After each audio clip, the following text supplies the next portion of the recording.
Sekarang kita kembali diperlihatkan dengan sesosok yang pada saat ini muncul yang tampak seperti roh hantu. Sosok tersebut memerintahkan semua orang yang bersujud untuk memberikan persembahan, namun setelah dirinya menyerap beberapa jiwa, sosoknya pada saat ini terlihat menunjukkan ketidaksenangan. Sosok itu pada akhirnya seketika kembali berkata apakah mereka telah mempersembahkan korban yang cukup. Sosok ini seketika perlahan menoleh dan matanya tiba-tiba menatap ke arah kabut tebal tempat Xiao Yan berada. Xiao Yan menatap ke arah sosok tersebut dan Xiao Yan berpikir bahwa sepertinya klan pemangsa jiwa ini mungkin tidak berbeda dengan istana surgawi. Kekuatan mereka berasal dari pemakan jiwa dan mereka sendiri tidak memiliki jiwa, tetapi meskipun begitu mereka sendiri terdiri dari jiwa-jiwa yang tidak terhitung jumlahnya. Sementara itu di sisi lain sesosok yang pada saat ini berlutut di kehampaan tiba-tiba mulai berbicara. Sosoknya berkata bahwa dirinya telah mengorbankan jiwa para dogat dalam batas waktu yang ditentukan. Sosok tersebut pun segera membalas bahwa hal tersebut tidak cukup. Jiwa yang telah mereka berikan ini jauh dari cukup. Mulai sekarang dirinya akan mengubah peraturan dengan mereka yang harus mengorbankan satu jiwa dalam 50 tahun. Setelah selesai berbicara sosoknya pada saat ini kembali menoleh ke arah Xiao Yan berada. Menyadari hal tersebut Wu Zhen pada saat ini hendak bergerak tetapi Xiao Yan segera berbicara terlebih dahulu. Xiao Yan menjelaskan bahwa mereka juga telah berkorban. Wu Zhen pada saat ini menatap ke arah Xiao Yan yang menundukkan kepalanya dengan keringat dingin yang muncul di dahinya. Wu Zhen pada saat ini benar-benar tercengang dengan apa yang dilakukan oleh Xiao Yan. Wu Zhen pada akhirnya melihat Xiao Yan yang pada saat ini mengedipkan matanya ke arah Wu Zhen. Barulah Wu Zhen menyadari dan Wu Zhen pada saat ini memiliki garis hitam di keningnya. Wu Zhen juga menganggukkan kepalanya dan berkata bahwa mereka juga telah berkorban. Sosok yang berada di seberang pada saat ini terlihat mengerutkan kening mendengar Xiao Yan dan Wu Zhen. Sosoknya segera berkata bahwa jika mereka telah berkorban mengapa mereka berdua tidak memiliki racun pemakan jiwa di tubuh masing-masing. Mendengar hal ini Xiao Yan segera menjawab dengan sedikit ragu dengan berkata mungkin itu sudah kadaluarsa. Mendengar apa yang dikatakan oleh Xiao Yan tiba-tiba aura jahat dari sosok tersebut mengeraung dan menghilangkan kabut tebal yang menyelimuti Xiao Yan. Wu Zhen pada saat ini kembali bersiap untuk melakukan pertempuran. Sementara itu di sisi lain sosok tersebut segera berkata bahwa dirinya akan mengampuni mereka kali ini. Namun meskipun begitu mereka harus mengambil 2 pil pemakan jiwa ini dan mereka harus mengorbankan jiwa mereka dalam waktu 50 tahun jika mereka tidak memiliki pengorbanan. 2 pil hitam segera dilempar ke arah Xiao Yan dan Wu Zhen dan keduanya segera mengambil pil tersebut.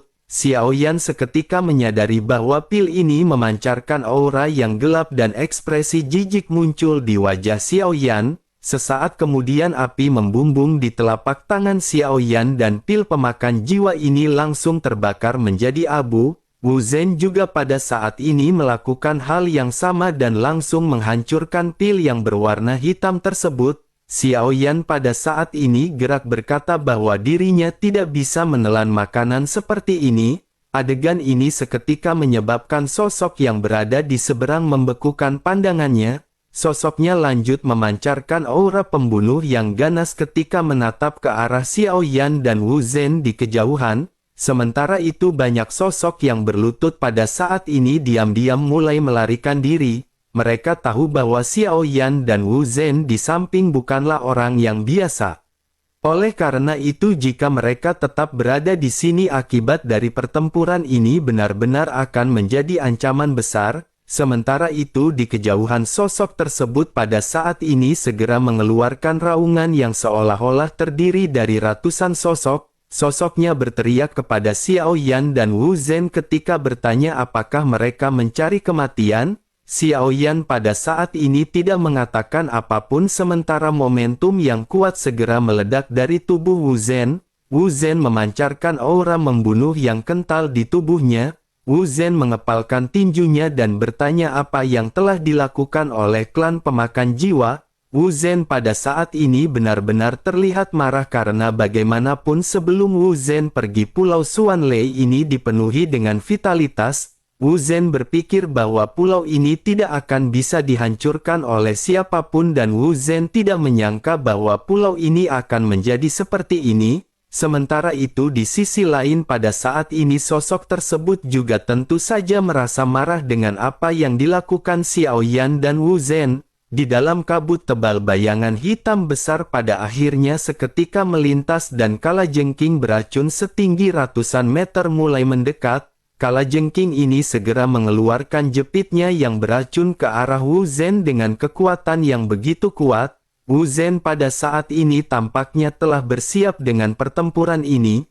Wu Zhen segera mengeluarkan cambuk emas dan mengayunkannya dengan keras. Tanpa adanya banyak penundaan, cambuk pada saat ini benar-benar menghantam dan menghancurkan kalajengking tersebut. Sosok roh hantu ini pun seketika melesat ke langit meninggalkan kalajengking yang telah hancur. Sosoknya lanjut memandang ke arah Wu Zhen dengan penuh ketertarikan.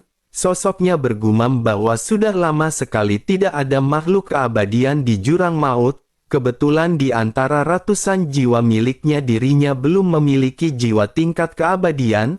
Mendengar hal tersebut Wu Zhen pada saat ini bergumam dengan nada sedikit meledek.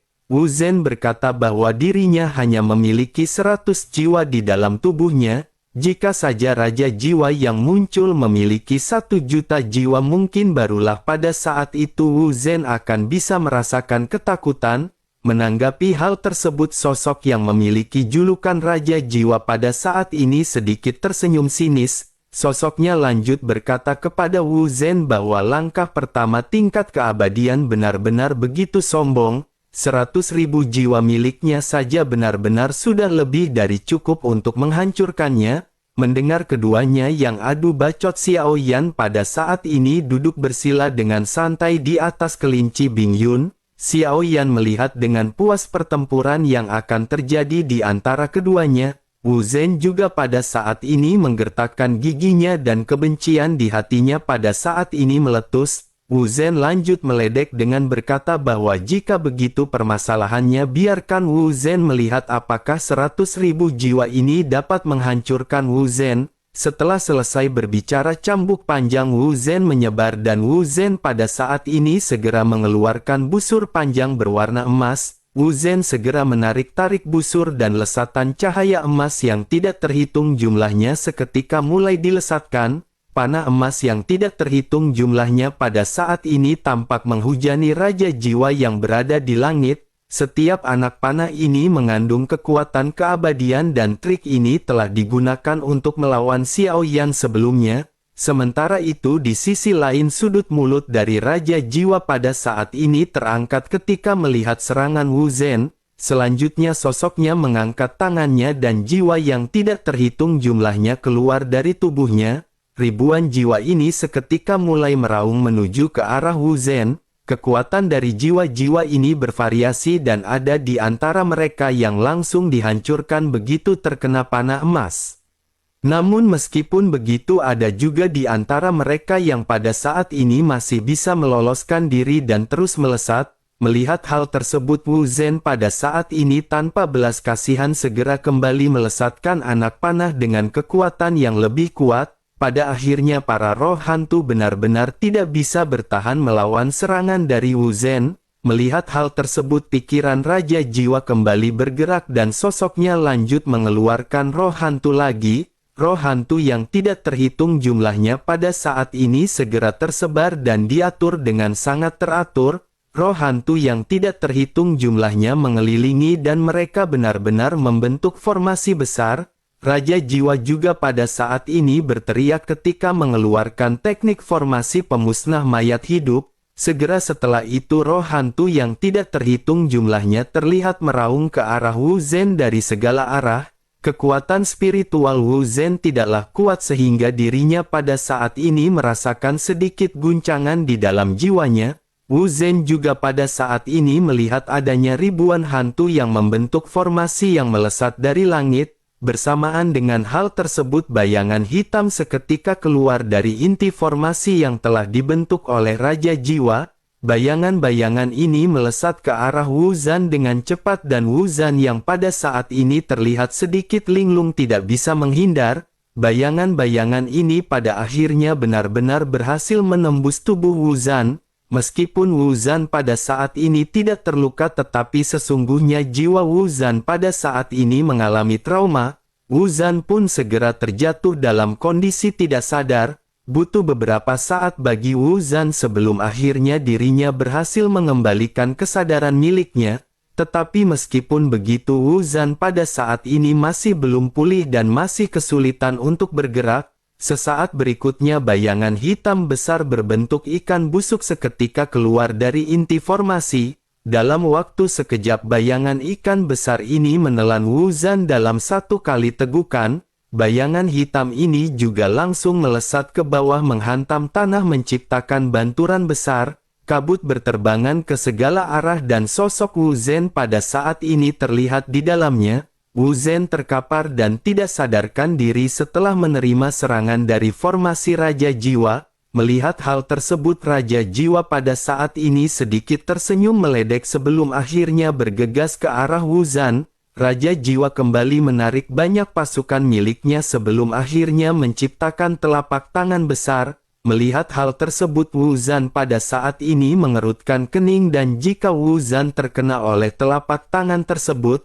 meskipun fisik Wu Zan tidak terluka tetapi jiwanya benar-benar akan terpukul dengan keras. Xiao Yan pada akhirnya memutuskan untuk melesat dan seketika sosok Xiao Yan muncul di hadapan Wu Zan. Telapak tangan Xiao Yan segera terulur dan sosoknya segera melemparkan Wu Zan ke samping. Xiao Yan lanjut berteriak kepada kelinci Bing Yun untuk menangkap Wu Zan. Meskipun kelinci Bing Yun menunjukkan keengganan di matanya, tetapi dirinya masih tetap mengikuti instruksi Xiao Yan. Sementara itu di sisi lain telapak tangan hantu raksasa pada saat ini benar-benar meraung ke arah Xiao Yan. Sementara itu Xiao Yan pada saat ini segera mengeluarkan kekuatan spiritual keadaan di miliknya dan membentuk telapak tangan.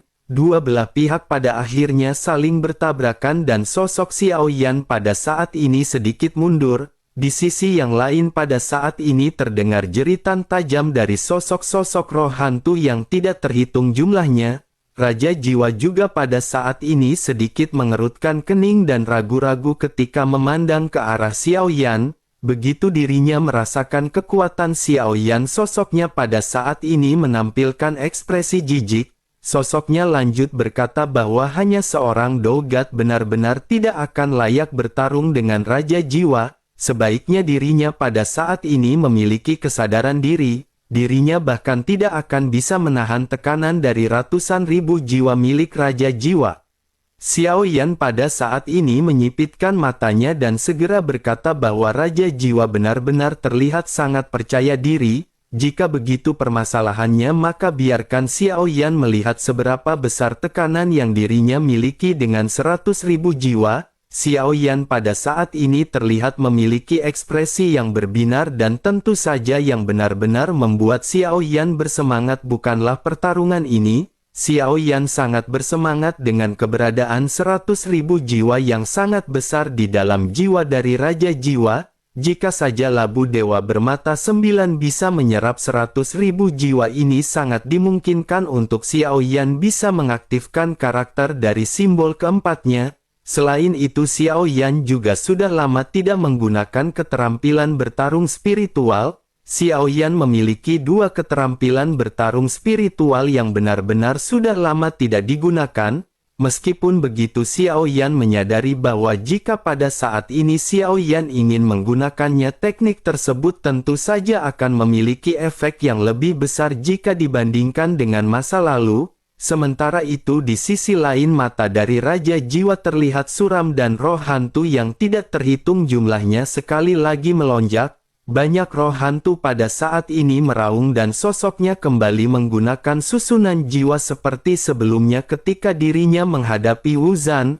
Roh hantu yang tidak terhitung jumlahnya seketika mengelilingi Xiao Yan dan aura jahat langsung menyelimuti Xiao Yan.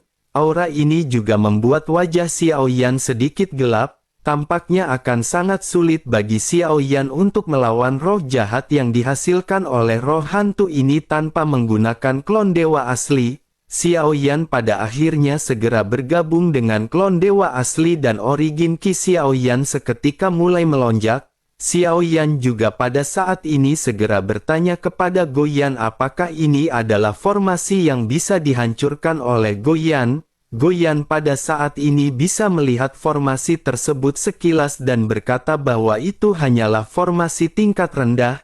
Sesaat kemudian cahaya biru bermekaran di mata Goyan dan begitu dirinya melihat roh hantu yang pada saat sebelumnya tersusun rapi pada akhirnya kekacauan segera mulai melonjak di tengah formasi dan formasi ini langsung dihancurkan. Raja Jiwa juga mendengus seolah-olah dirinya tidak menyangka bahwa dirinya akan mendapat serangan balik seperti ini. Sosoknya menatap ke arah Xiao Yan dengan heran, tetapi sebelum dirinya hendak berbicara Xiao Yan pada saat ini sudah melesat ke arahnya seperti bola meriam. Raja Jiwa tiba-tiba terkejut karena begitu dirinya merasakan kembali aura Xiao Yan. Xiao Yan bukan lagi berada di tingkat dogat melainkan menjadi lebih kuat. Roh hantu di belakang dari Raja Jiwa juga pada akhirnya kembali berkumpul sebelum akhirnya sosoknya mengembunkan telapak tangan. Sementara itu Xiao Yan berteriak keras ketika Xiao Yan mengeluarkan dua cakram penggiling. Kekuatan spiritual yang agung juga pada saat ini segera dicurahkan ke dalam dua cakram penggiling. Dalam waktu singkat dua cakram penggiling ini segera dilesatkan menuju ke arah Raja Jiwa. Mata Raja Jiwa menjadi gelap setelah dirinya merasakan kekuatan spiritual dari Xiao Yan. Sosoknya tanpa sadar bergumam mungkinkah ini adalah kekuatan spiritual keadaan di... Namun sesaat berikutnya sosoknya bergumam bahwa ini menjadi semakin menarik. Jika dirinya bisa mendapatkan milik Xiao Yan maka dirinya akan bisa memadatkan jiwa emas kelima. Xiao Yan seketika mengerutkan kening dan Xiao Yan merasa kembali sedikit bersemangat. Meskipun Xiao Yan tidak tahu apakah hal tersebut akan bisa memiliki efek ajaib pada labu dewa bermata 9, tetapi tidak ada salahnya jika mereka mencobanya. Terlebih lagi menurut perkataan dari Raja Dewa sepertinya jiwa emas ini memiliki kekuatan yang lebih kuat. Xiao Yan pada akhirnya bertanya mungkinkah pada saat ini Raja Jiwa memiliki 4 jiwa emas. Raja Jiwa tidak menanggapi perkataan Xiao Yan dan pada saat ini sosoknya mendengus dingin. Sosoknya kembali memancarkan roh jahat yang begitu yin. Kekuatan yang dingin pada saat ini seketika dilesatkan menuju ke arah klon dewa asli. Melihat serangan ini Xiao Yan pun segera menggunakan cakram penggiling jiwa untuk berhadapan dengan serangan Raja Jiwa. Benturan keras pada saat ini segera terjadi tetapi pada saat ini lesatan dari Raja Jiwa terus melesat. Xiao Yan pada akhirnya segera mengeluarkan teknik lainnya yakni teknik Cold Sky. Energi yin atau dingin yang lebih kuat daripada Raja Jiwa pada saat ini seketika melonjak di sekitar. Bahkan begitu Xiao Yan mengeluarkan teknik ini salju terlihat turun di antara mereka. Wajah dari Raja Jiwa terlihat muram dan sosoknya pada saat ini bisa melihat bahwa banyak roh hantu pada saat ini telah dibakukan oleh serangan Xiao Yan.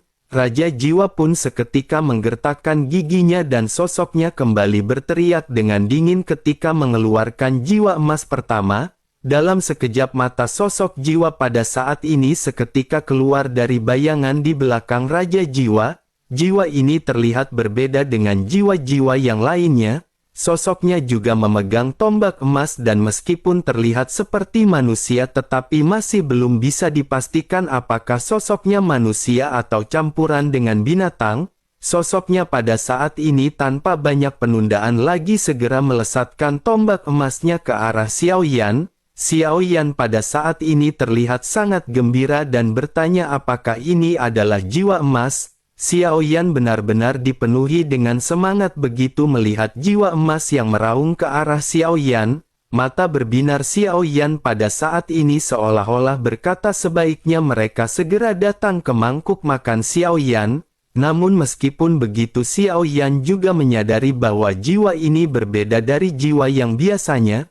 Kekuatan jiwa yang dimiliki oleh jiwa emas ini juga begitu kuat. Xiao Yan pada akhirnya segera menatap dengan sedikit serius ke arah tombak yang dilesatkan. Xiao Yan lanjut mengeluarkan pedang berat misterius dan Xiao Yan mengayunkannya ke arah serangan tombak. Dengan berkah kekuatan spiritual yang kuat, Xiao Yan segera menuangkannya ke dalam pedang. Kedua belah pihak pada akhirnya saling bertabrakan dan tubuh dari jiwa emas ketika terguncang. Xiao Yan juga pada saat ini tampak sedikit terlempar mundur sebelum akhirnya menstabilkan tubuh. Xiao Yan lanjut mengangkat kepalanya dan Xiao Yan berkata bahwa serangannya cukup lumayan. Sementara itu di sisi lain jiwa emas pada saat ini sama sekali tidak berhenti dan melanjutkan melakukan serangan ke arah Xiao Yan. Melihat jiwa emas yang sepertinya tidak mampu menghancurkan Xiao Yan, Raja Jiwa menengus dingin dan sosoknya lanjut mengeluarkan jiwa emas kedua bernama Wang Zan.